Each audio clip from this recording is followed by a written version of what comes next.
Bonjour à toutes et à tous, je suis le lecteur, et avant de commencer la FAQ, je tenais à remercier chacun d'entre vous pour m'avoir aidé à avoir 1000 lecteurs sur ma chaîne.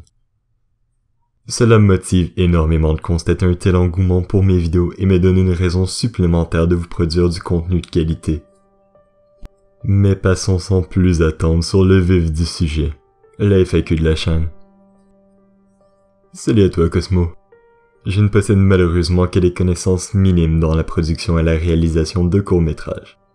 Donc non, dans l'immédiat cela ne fait pas partie des projets pour la chaîne.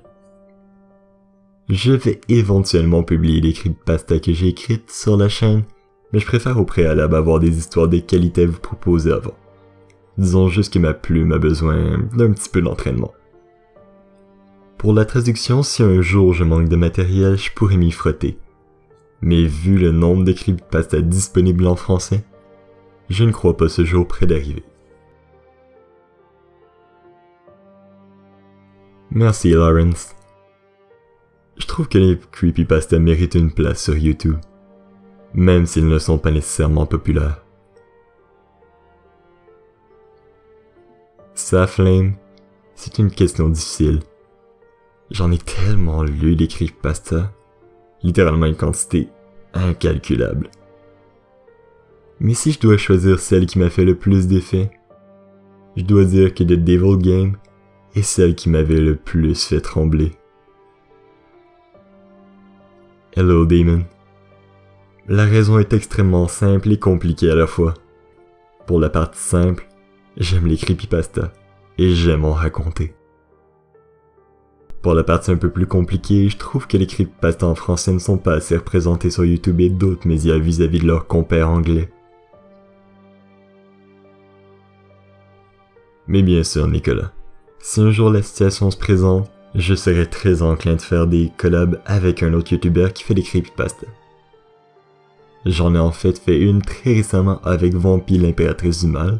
Si vous voulez aller voir la creepypasta, je vais laisser un petit lien dans la vidéo.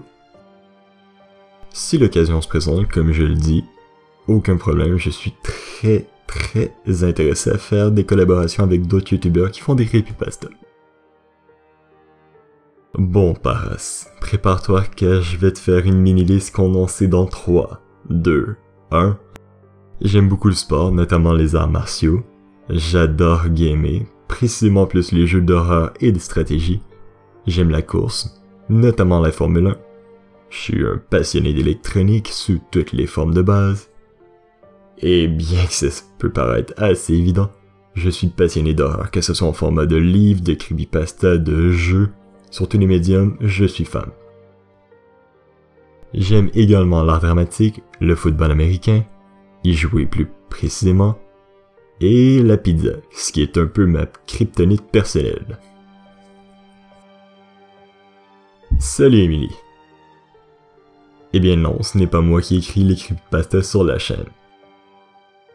La plupart des creepypastas que je trouve sont soit écrites ou traduites par l'équipe de Creepypasta from the Crypt, et je t'encourage vivement à aller faire un tour sur le site si tu recherches des frissons supplémentaires.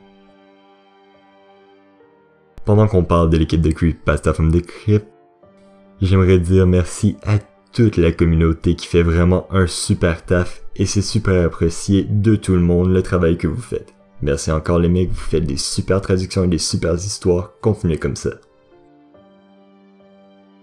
Leo, oui mais pas dans les médias, car mon attention est focusée sur les creepypastas, bien que le sujet m'intéresse. Salut Gizmo, un petit pouce bleu pour ton nom qui est ultra nostalgique. J'ai déjà tenté de faire du gaming, mais cela n'est pas mon fort, je dois l'admettre. Je ferai peut-être dans le futur quelques lives à temps perdu sur des jeux focusés sur l'horreur, mais cela reste à déterminer avec l'horaire de la chaîne qui est déjà assez chargé avec les futurs projets que je vais avoir. Merci à tous et à toutes les lecteurs. Vos questions ont été super appréciées pour la FAQ. Je tiens à vous faire une petite annonce en même temps. Plusieurs projets arrivent à grands pas sur la chaîne. Tous plus terrifiants les uns que les autres, mais je préfère garder un petit mystère sur cela. Vous devriez le voir durant les prochains mois ou les prochaines semaines si ça va assez vite. Allez, on se retrouve sur la prochaine creepypasta. Et faites de beaux cauchemars, les lecteurs.